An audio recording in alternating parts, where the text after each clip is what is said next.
દ્વારકાનું cargo જહાજ હાજી અલી સમુદ્રમાં ડૂબી જવાની ઘટના સામે આવી છે।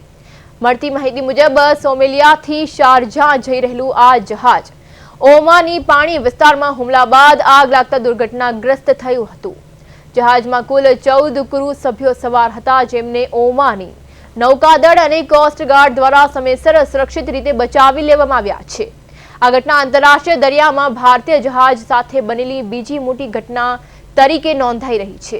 દરમિયાન ભારત તરફ આવતા 2 એલપીજી કેરિયર્સ હોર્મુઝ સ્ટ્રેટ સફળતાપૂર્વક પાર કરી લીધો છે અને તે 16 તથા 18 મેના રોજ અનુક્રમે કંડલા અને ન્યૂ મેંગ્લોર બંદરે પહોંચવાની અપેક્ષા છે। અત્યાર સુધી 3158 થી વધુ નાવિકોને સ્વદેશ પરત મોકલવામાં આવ્યા છે, જ્યારે દેશભરમાં બંદર કામગીરી સામાન્ય રીતે ચાલુ છે।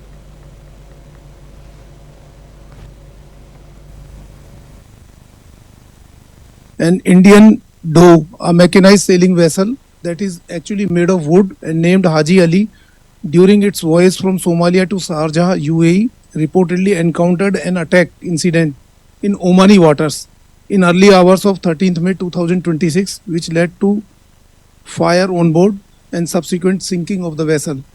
All 14 crew members on board were safely rescued by the Omani Coast Guard and have reached Dibba port, that is Oman. મારો વાણ બરબરા સોમાલિયાથી લાઈવ સ્ટોક લઈને દુબઈ માટે શારજા માટે નીકળ્યો હતો। આજે વહેલી સવારે 3:30 વાગે કંઈક વિસ્ફોટક પદાર્થ પડતા વાણ ઉપર આગ લાગી ગઈ। માણસો બધાએ 14 માણસો હતા, એ બધા સહી સલામત ઓમાનના દિબા પોર્ટમાં માણસો બધા સહી સલામત રેસ્ક્યુ કરી લઈ ગયા।